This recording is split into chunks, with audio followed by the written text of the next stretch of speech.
Hi friends, welcome to VAP வஸ்னி channel. இன்றைக்கி என்ன பார்க்க போகிறோன்னா, 2 டைப்ஸ் ஆஃப் பாஸ்தா தான் பார்க்க போகிறோம். ஸ்பைசி பாஸ்தாவும் ஒயிட் சாஸ் பாஸ்தாவும் பார்க்க போகிறோம். சாஸ் எதுவுமே நம்ம ஆட் பண்ணாமல் நம்ம வீட்டில் இருக்கிற இன்க்ரீடியன்ஸை வச்சு நம்ம இன்றைக்கி செய்ய போகிறோம். கண்டிப்பாக பாஸ்தானாலே நம்ம ரெஸ்டாரண்ட் போய் தான் சாப்பிடுவோம். இனிமேல் நீங்கள் ரெஸ்டாரண்ட்டுக்கு போக தேவையே இருக்காது. நம்ம வீட்டிலேயே அந்தளவுக்கு டேஸ்ட்டாக நம்ம பாஸ்தா செய்ய போகிறோம். ஸோ அதை எப்படி செய்யலாம் அப்படின்றத வாங்க வீடியோஸ்குள்ளே போய் பார்க்கலாம். வீடியோஸை ஸ்கிப் பண்ணாமல் பாருங்கள். அப்போ தான் நான் எப்படி பாஸ்தா செய்கிறேன் உங்களுக்கு தெரியும். ஃபஸ்ட் டைம் சேனலில் பார்க்குறவங்களா அப்படின்னா சப்ஸ்கிரைப் பண்ண கொஞ்சம் கிளிக் பண்ணிக்கோங்க. பக்கத்தில் இருக்கிற பெல் ஐக்கானை கிளிக் பண்ணும்போது ஆல்ன்ற ஆப்ஷன் கொடுத்தீங்கன்னா நான் போடுற வீடியோஸ்லாம் ஆன் த ஸ்பாட்டில் வந்து சேரும். வாங்க வீடியோஸ்குள்ளே போகலாம். நான் இன்றைக்கி 1/2 kg வீட் பாஸ்தா வாங்கியிருக்கேன். ஸோ இந்த பாஸ்தா வச்சு நம்ம இன்றைக்கி குக் பண்ண போகிறோம். ஸோ வாங்க ஃபஸ்ட்டு பாஸ்தா நம்ம ஒரு பவுலில் மாற்றிக்கலாம். ஸோ நான் பாதியாக டிவைட் பண்ணி நான் வச்சுக்க போகிறேன். ஃபஸ்ட்டு பாதி நம்ம வந்து டொமேட்டோலாம் போட்டு ஸ்பைஸியான பாஸ்தா செய்ய போகிறோம். செகண்டு தான் நம்ம வந்து ஒயிட் சாஸ் பாஸ்தா செய்ய போகிறோம். ஃபஸ்ட் நம்ம வந்து ஒரு பவுலில் வந்து பாதியாக டிவைட் பண்ணி நம்ம ஃபஸ்ட்டு பாஸ்தா ஃபுல்லாக நம்ம எடுத்துக்கிட்டோம். இந்த எடுத்த பாஸ்தாவை நம்ம வந்து ஹாட் வாட்டரில் நம்ம போட்டு குக் பண்ணி நம்ம எடுக்க போகிறோம். ஃபஸ்ட்டு ஸ்டவ்வை ஆன் பண்ணிக்குவோம். நெக்ஸ்ட்டு வந்து நம்ம பேன் ஒன்று வச்சுக்கலாம். அதில் தேவையான தண்ணி சேர்த்துக்கலாம். தண்ணி நல்லா ஸ்டீம் ஆகணும். ஒரு 10 நிமிஷம் அந்த மாதிரி நல்லா கொதிக்க ஆரம்பிச்சதுக்கப்புறம் நம்ம எடுத்து வச்சுருக்க பாஸ்தாவை நம்ம இதில் சேர்த்து நம்ம வேக வச்சு நம்ம எடுக்க போகிறோம். வேக வைக்கும்போது ஆயில் எதுவுமே நம்ம சேர்க்க தேவையில்லை. சில பேர் வந்து ஒன்றோட ஒன்று ஒட்டாமல் இருக்கிறதுக்காக ஆயிலெலாம் சேர்த்து குக் பண்ணுவாங்க. அந்த மாதிரி தேவையில்லை. ஆயிலே இல்லாமல் நான் எப்படி பாஸ்தா ஒன்றோட ஒன்று ஒட்டாமல் வருதுன்னு நான் காமிக்கிறேன். இப்போ ஃபஸ்ட் நம்ம வந்து போட்டதுக்கப்புறம் கரண்டி வச்சு ஃபுல்லாக மிக்ஸ் பண்ணிக்கலாம். அப்போ தான் நமக்கு ஃபுல்லாக ஈவனாக குக் ஆகி வரும். அப்பப்போ 2 நிமிஷம் கழிச்சு இந்த மாதிரி கரண்டி வச்சு மிக்ஸ் பண்ணிகிட்டே இருக்கணும். தேவையான அளவுக்கு நம்ம கொஞ்சம் உப்பு சேர்த்துக்கலாம். உப்பு சேர்த்ததுக்கப்புறம் கொஞ்சம் மிக்ஸ் பண்ணிக்கலாம். உப்பு வந்து நம்ம கொஞ்சம் போட்டாகணும். இப்போவும் கொஞ்சம் போடுவோம். நம்ம குக் பண்ணும்போது நம்ம பாஸ்தா செய்யும்போது கொஞ்சம் சேர்த்துக்கலாம். இப்போ நான் பாதி தான் உப்பு சேர்த்துருக்கேன். கரண்டி வச்சு ஃபுல்லாக மிக்ஸ் பண்ணிக்கலாம். பாஸ்தா வந்து நல்லா குக் ஆகணும். நமக்கு பேக்கெட்லேயே நமக்கு கொடுத்துருப்பாங்க. பாஸ்தா வந்து எவ்வளோ நிமிஷம் நமக்கு குக் ஆகணும் அப்படின்னு. எனக்கு பேக்கெட்டில் பார்த்தீங்கன்னா 10 மினிட்ஸ் தான் கொடுத்துருந்தாங்க. ஸோ அதனால் நான் 10 மினிட்ஸ் மட்டும் குக் பண்ணி நான் எடுத்துக்க போகிறேன். பாஸ்தா வெந்துருச்சான்னு பார்க்குறதுக்கு நம்ம பாஸ்தாவை எடுத்துகிட்டு கத்தியால் நம்ம அப்படியே ஸ்லைட் பண்ணிங்கன்னா போதும். 2ஆக டிவைட் பண்ணி கட் பண்ணிங்கன்னா போதும். கட் ஆச்சுன்னா உங்களுக்கு பாஸ்தா குக் ஆகிடுச்சுன்னு அர்த்தம். எனக்கு இந்த மாதிரி நல்லா குக் ஆகிடுச்சு. ஸோ அதனால் நான் இன்னொரு பாத்திரத்தில் நான் மாற்றிக்க போகிறேன். பாஸ்தா குக் ஆனோடனே நம்ம தண்ணியை ஃபுல்லாக நம்ம ட்ரை பண்ணி எடுக்கணும். நான் வந்து ஃபில்ட்ரு மாதிரி வச்சுருக்கேன் நான். அதில் ஃபுல்லாக நான் பாஸ்தாவை சேர்த்து தண்ணி தனியாக பாஸ்தா தனியாக நான் பிரித்து எடுத்துக்க போகிறேன். இந்த மாதிரி நீங்கள் எடுத்துட்டிங்கன்னா நீங்கள் பாஸ்தா வந்து நமக்கு ஒன்றோட ஒன்று ஒட்டாமல் இருக்கும்.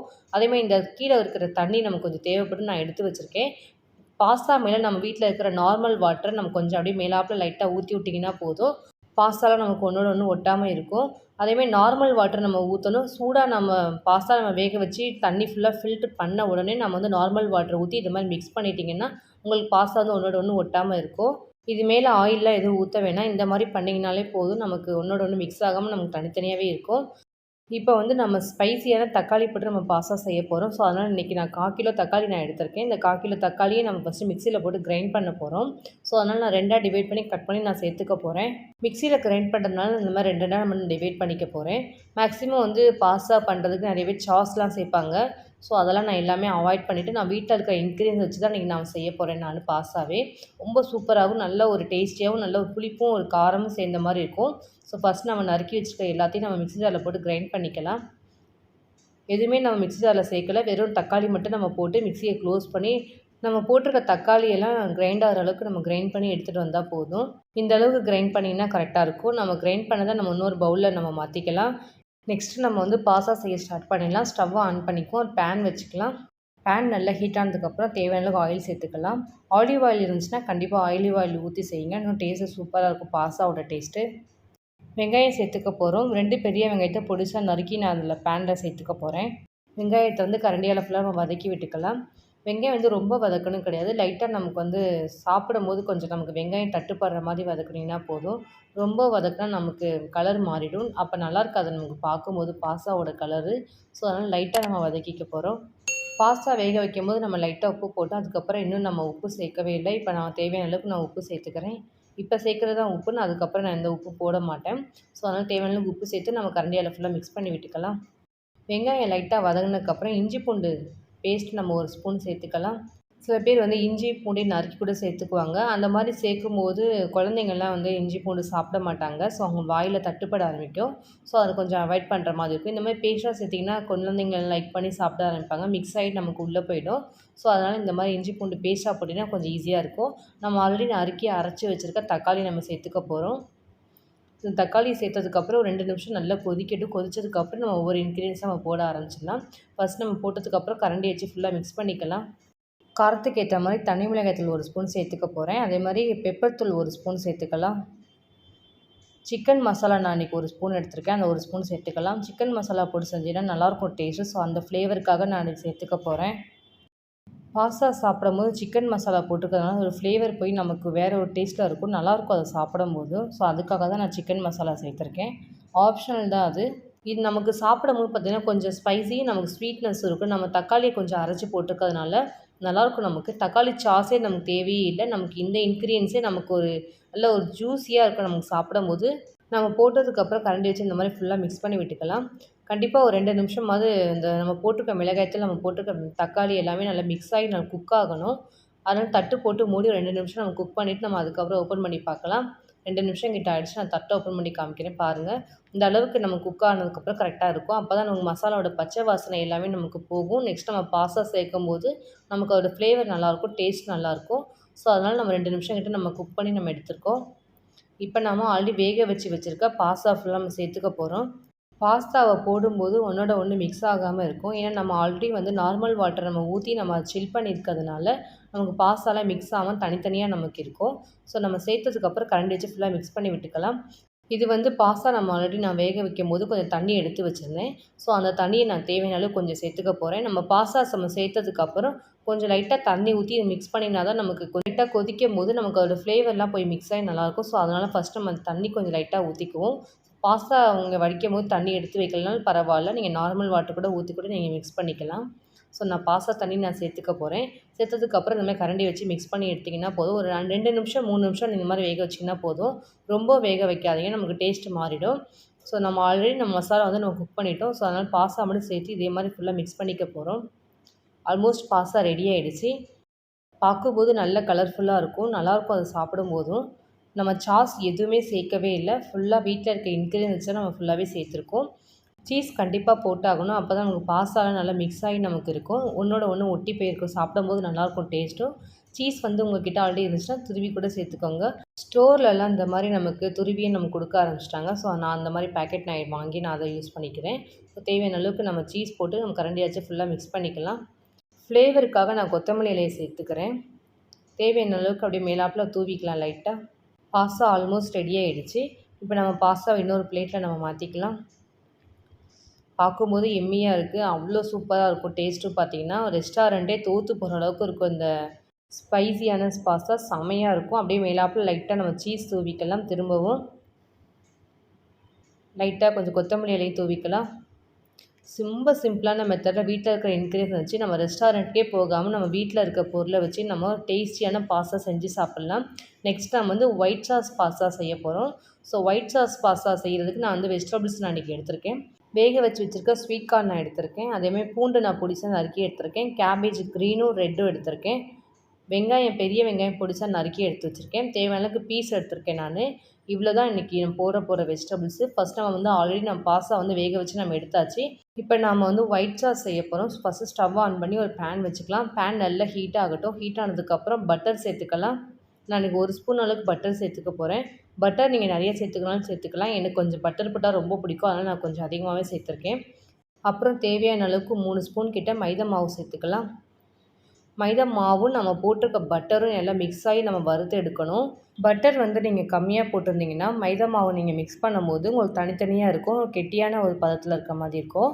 நான் வந்து கொஞ்சம் வந்து எனக்கு பட்டர் ரொம்ப பிடிக்குன்றதுனால நான் அதிகமாக சேர்த்துருக்கேன். ஸோ அதனால் வந்து எனக்கு லிக்யூடாக அந்த மாதிரி இருக்குது.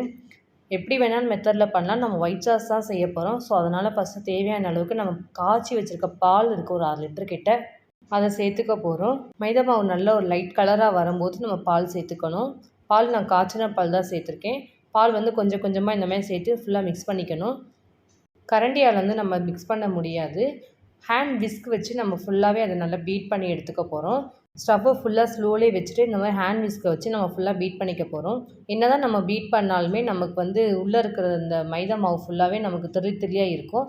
அதை நம்ம தனியாக கண்டிப்பாக ஃபில்ட்ரு பண்ணணும். நிறைய பேர் வந்து ஃபில்ட்ரு பண்ண மாட்டாங்க. அப்படியே சேர்த்து பாஸ்தா சேர்த்து மிக்ஸ் பண்ணி குக் பண்ணிவிடுவாங்க. அந்த மாதிரி பண்ணிங்கன்னா கரெக்டான கன்சிஸ்டன்சி வரவே வராது. பாஸ்தா வந்து ஒரு இட்டாலியன் ஃபுட்டு, நம்ம ஊர் கண்ட்ரிலே கிடையாது. சரி ஓகே, நம்ம அந்த மாரி செஞ்சா நமக்கு அந்த மாரி பிடிக்காது டேஸ்ட்டு. ஸோ நம்ம ஊர் ஸ்டைலுக்கு ஏத்த மாரி நம்ம செஞ்சு சாப்பிட்டா தான் நம்மளால சாப்பிட முடியும். இந்த ஒயிட் சாஸ் பாஸ்தா பார்த்தீங்கன்னா, அவங்க வந்து ஆஃப் பாயில் தான் குக் பண்ணுவாங்க அந்த பாஸ்தாவே. நம்ம வந்து அப்படி பண்ணா நம்ம சாப்பிடவே முடியாது. ஸோ அதனால நம்ம ஃபுல் பாயில் நம்ம குக் பண்ணி நம்ம சாப்பிட போறோம். ஸோ ஆல்மோஸ்ட் நம்ம போட்டது எல்லாமே நல்லா மிக்ஸ் ஆயிடுச்சு. மிக்ஸ் ஆனதுக்கப்புறம் நான் ஃபில்டர் பண்ணி காமிக்கிறேன். நமக்கு எவ்வளோ கெட்டி கெட்டியா நமக்கு லிக்யூடா அந்த மாரி இருக்குது பாருங்க, திர்லி திர்லியா. இப்ப நம்ம ஆல்மோஸ்ட் நம்ம கொதிச்சிருச்சு. இப்ப நம்ம வந்து ஃபுல்லாத்தையும் ஃபில்டர் பண்ணிக்க போறோம். இந்த மாரி உங்க வீட்ல ஃபில்டர் ஏதாவது இருந்துச்சுன்னா, இந்த மாரி யூஸ் பண்ணி நீங்க ஃபில்டர் பண்ணிக்கோங்க. நமக்கு அடியில கொஞ்சம் வேஸ்ட்டு கொஞ்சம் தங்கியிருக்கும். அத நம்ம யூஸ் பண்ண தேவையில்ல. நமக்கு மீதி இருக்கிற ஃபில்டர் பண்ணத மட்டும் நம்ம யூஸ் பண்ணிக்க போறோம். ஒயிட் சாஸ் ரெடி ஆயிடுச்சு. இந்த சாஸ் வச்சு தான் நம்ம இன்னைக்கு ஒயிட் சாஸ் பாஸ்தா செய்ய போறோம். இந்த அளவுக்கு நல்லா திக்கா ஒரு கன்சிஸ்டன்சி இருக்கணும். அப்பதான் நமக்கு கரெக்ட்டா இருக்கும் ஒயிட் சாஸ் பாஸ்தா செய்றதுக்கு. ஸ்டவ் ஆன் பண்ணிக்கோ, ஒரு பேன் வச்சுக்கலாம். பேன் நல்லா ஹீட் ஆனதுக்கப்புறம் தேவையான அளவுக்கு நம்ம ஆயில் சேர்த்துக்கலாம். ஆயில் பார்த்தீங்கன்னா, கண்டிப்பா ஆலிவ் ஆயில்ல செய்யுங்க. டேஸ்ட் இன்னும் சூப்பரா இருக்கும். ஸோ தேவையான அளவுக்கு நறுக்கி வச்சுருக்க நம்ம பூண்டு சேர்த்துக்கலாம். பூண்டு வந்து ஃபைனா சாப் பண்ணி போட்டிங்கன்னா தான் நல்லாயிருக்கும். ஏன்னா ரொம்ப நம்ம பெருசா போட்டா நமக்கு வாயில தட்டுப்பட ஆரம்பிக்கும். ஸோ அதனால் இந்த மாரி ஃபுல்லா ஃபைனா சாப் பண்ணி போட்டுருங்க. ஒரே ஒரு பெரிய வெங்காயம் பொடிசா நறுக்கி எடுத்து வச்சுருக்கேன். நறுக்குன வெங்காயத்த சேர்த்துக்கலாம். மேக்ஸிமம் இப்போ நம்ம போடுற வெஜிடபிள்ஸ் எல்லாமே ஆஃப் பாயில் தான் இருக்கணும். ஃபுல்லா குக் பண்ணக்கூடாது. கலர் சேஞ்ச் ஆயிடும். நமக்கு சாப்பிடும்போது அந்த கிரன்ச்சினஸ் நமக்கு கிடைக்காது அந்த வெஜிடபிள்ஸ்ல. அதனால வெங்காயம் மட்டும் லைட்டா நம்ம ரோஸ்ட் பண்ணி எடுத்தீங்கன்னா போதும். இந்த அளவுக்கு தனித்தனியா நம்ம கண்ணாடி மாதிரி பதத்துல இருக்கணும். நெக்ஸ்ட் நம்ம ஒவ்வொரு வெஜிடபிள்ஸும் சேர்க்க ஆரம்பிச்சுருவோம். பச்சை பட்டாணி நான் உரிச்சு வச்சிருக்கேன். ஒரு 100 கிராம் அளவுக்கு நான் அத சேர்த்துக்க போறேன். ஸ்வீட் கார்ன் நான் வேக வச்சு நான் எடுத்து வச்சிருக்கேன். அதையும் நான் சேர்த்துக்க போறேன். வெஜிடபிள்ஸ் என்ன வேணாலும் சேர்க்கலாம். அவங்கவங்க ஆப்ஷன் தான். ப்ரக்கோலி, மஷ்ரூம் அது மாரி எது வேணாலும் சேர்த்துக்கலாம். அதேமாரி நான் இன்றைக்கி ரெட் கலர் கேப்சிகம் சேர்த்துக்க போகிறேன். அதுமாரி க்ரீன் கலர் கேப்சிகம் சேர்த்துக்க போகிறேன். இந்த மாரி கலர்ஃபுல்லா போட்டிங்கன்னா நமக்கு பாஸ்தா சாப்பிடும்போது நல்லாயிருக்கும். ஒரு கலரோட நமக்கு கிடைக்கும். இது ஆஃப் பாயில்டு நம்ம குக் பண்ணுறதுனால நமக்கு வெஜிடபிள்ஸோட ஃபுல் நமக்கு எனர்ஜி கிடைக்கும். சத்து நமக்கு அப்படியே இருக்கும். தேவையான அளவுக்கு உப்பு சேர்த்துக்கலாம். உப்பு சேர்த்ததுக்கப்புறம் ஃபுல்லாக கரண்டி வச்சு ஃபுல்லாக மிக்ஸ் பண்ணி விட்டுக்கலாம். பாஸ்தா வேக வைக்கும்போது உப்பு சேர்த்தேன். அதுக்கப்புறம் நான் இன்னும் உப்பு சேர்க்கவே இல்ல. இப்போ தான் நான் உப்பு சேர்க்குறேன். தேவையான உப்பு சேர்த்ததுக்கப்புறம் கரண்டி வச்சு ஃபுல்லாக மிக்ஸ் பண்ணி விட்டுக்கலாம். பெப்பர் ஒரு 1/2 டீஸ்பூன் கிட்ட சேர்த்துக்க போகிறேன். நமக்கு ஸ்பைசி இல்லைனா நமக்கு பாஸ்தா சாப்பிடவே முடியாது. நம்ம ஒயிட் சாஸ் பாஸ்தா வந்து கொஞ்சம் சுத்தமாக காரமே இருக்காது. ஸோ இந்த மாதிரி நம்ம கொஞ்சம் லைட்டாக காரம் போட்டால் தான் நமக்கு சாப்பிடும்போது நல்லாயிருக்கும். பாஸ்தா நம்ம வேக வச்சுருக்கோம். அந்த பாஸ்தாவை இப்போ நம்ம சேர்த்துக்க போகிறோம். கண்டிப்பாக இந்த மாதிரி மெத்தடில் பண்ணிங்கன்னா ஒன்றோட ஒன்று நமக்கு பாஸ்தா எப்போவுமே ஒட்டவே ஒட்டாது. நமக்கு நார்மல் மோட்லேயே இருக்கும். சாப்பிடும்போது நமக்கு மிக்ஸ் ஆகாமல் நல்லாயிருக்கும் டேஸ்ட்டுமே. ஆல்மோஸ்ட் நம்ம வேக வச்ச எல்லா பாஸ்தாவும் சேர்த்தாச்சு. இந்த மாதிரி கரண்டி வச்சு ஃபுல்லாக மிக்ஸ் பண்ணி விட்டுக்கலாம். பாஸ்தா வந்து ரொம்ப ஈஸி செய்கிறதுக்கு. நம்ம வந்து ஹோட்டல்லே மேக்ஸிமம் சாப்பிட்ருவோம் வேலை அதிகமாக இருக்குன்னு நினச்சிக்கிட்டு. ஆனால் இருக்கிறதுலே ரொம்ப ரொம்ப ஈஸி இந்த பாஸ்தா ரெசிபி. நம்ம வீட்லேயே செஞ்சு சாப்பிட்டா இன்னும் சூப்பராக இருக்கும். நம்ம நிறைய சாப்பிட்லாம். ஹெல்த்தியான ரெசிபி கூட. நம்ம ஃப்ரெஷ்ஷாக வெஜிடபிள்ஸ் நம்ம சேர்த்துருக்கிறதுனால ஆல்ரெடி நம்ம ஒயிட் சாஸ் செஞ்சு வச்சுருக்கோம். இந்த ஸ்டேஜில் நம்ம வந்து ஒயிட் சாஸ் சேர்த்து நம்ம ஃபுல்லாக மிக்ஸ் பண்ணி எடுத்துக்க போகிறோம். ஒயிட் சாஸ் சேர்த்ததுக்கப்புறம் அடுப்பை கொஞ்சம் ஃபுல்லாக ஸ்லோ பண்ணிவிட்டு நீங்கள் நெக்ஸ்ட்டு குக் பண்ணுங்கள். ஏன்னா நம்ம வந்து ஒயிட் சாஸ் சேர்த்தோடனே ரொம்ப நேரம் குக் பண்ணக்கூடாது அடுப்பில். டேஸ்ட் நமக்கு மாறிடும், கெட்டியாகிடும் நமக்கு. காஞ்ச மிளகாய் ட்ரையாக ரோஸ்ட் பண்ணி நான் வந்து மிக்ஸியில் லைட்டாக கிரைண்ட் பண்ணி வச்சுருக்கேன். அதை நான் 1 ஸ்பூன் அளவுக்கு சேர்த்துக்க போகிறேன். ஒரேகானோ 1 ஸ்பூன் கிட்ட சேர்த்துக்கலாம். சீஸ் நான் தேவையான அளவுக்கு நான் மேலாப்பில் லைட்டாக சேர்த்துக்க போகிறேன். சேர்த்ததுக்கப்புறம் கரண்டி வச்சு ஃபுல்லாக மிக்ஸ் பண்ணி விட்டுக்கலாம். ரொம்ப நேரம் குக் பண்ணக்கூடாது. அடுப்பை ஃபுல்லாக ஸ்லோலே வச்சுட்டு பண்ணுங்கள். நம்ம ஒயிட் சாஸ் ஊற்றுனதுக்கப்புறம் நம்ம அடுப்பை மேக்ஸிமம் ஃபுல்லாக ஸ்லோ பண்ணிவிட்டு 2 நிமிஷம் குக் பண்ணிங்கன்னா போதும். அப்புறம் அடுப்பை ஃபுல்லாக ஸ்டவ்வை ஆஃப் பண்ணிவிடுங்க. நான் ஸ்டவ்வை ஆஃப் பண்ணிவிட்டு தான் நான் அதெல்லாம் செஞ்சுக்கிட்டு இருக்கேன். நெக்ஸ்ட் நம்ம வந்து ஒரு பிளேட்டில் நம்ம மாற்றிக்கலாம். ஆல்மோஸ்ட் வந்து ஒயிட் சாஸ் பாஸ்தா ரெடி ஆகிடுச்சு. வேறு ஒரு பிளேட்டில் நம்ம எல்லாத்தையும் ட்ரான்ஸ்ஃபர் பண்ணிடலாம்.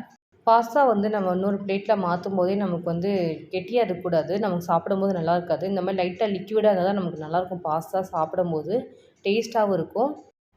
மிளகாவை ட்ரையாக நம்ம பொடி பண்ணி வச்சுருக்கோம். அதை நம்ம லைட்டாக மேலாப்பில் சேர்த்துக்கலாம். அப்போ தான் கொஞ்சம் ஸ்பைஸியாக நல்லாயிருக்கும் சாப்பிடும்போது.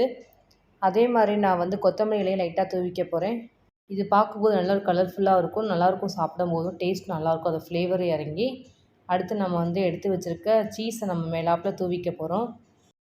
ஒயிட் சாஸ் பாஸ்தா ரெடி ஆகிடுச்சு. அப்படியே சாப்பிட வேண்டியது தான். இன்றைக்கி என்னோடய ஸ்டைலில் உங்களுக்கு நான் 2 வகையான பாஸ்தா செஞ்சு காமிச்சிருக்கேன். எந்த ஒரு சாஸுமே ஆட் பண்ணாமல் இன்றைக்கி நான் 2 டைப்ஸ் ஆஃப் பாஸ்தா செஞ்சு காமிச்சிருக்கேன். ரெஸ்டாரண்ட்டுக்கே போகாமல் வீட்லேயே டேஸ்டியான பாஸ்தா நீங்கள் வீட்லேயே செய்யலாம். ரொம்ப ரொம்ப டேஸ்ட்டாக இருக்கும். கண்டிப்பாக உங்கள் வீட்டில் ட்ரை பண்ணி பாருங்கள். ட்ரை பண்ணி பார்த்துட்டு டேஸ்ட் எப்படி இருந்துச்சு கமெண்ட் செக்ஷனில் கண்டிப்பாக சொல்லுங்கள். என்னோடய வீடியோஸ் உங்களுக்கு பிடிச்சிருந்துச்சுன்னா லைக் பண்ணுங்கள், ஷேர் பண்ணுங்கள், கமெண்ட் பண்ணுங்கள், சப்ஸ்கிரைப் பண்ணுங்கள். பக்கத்தில் இருக்கிற பெல் ஐக்கானை கிளிக் பண்ணிவிடுங்க. Thank you friends.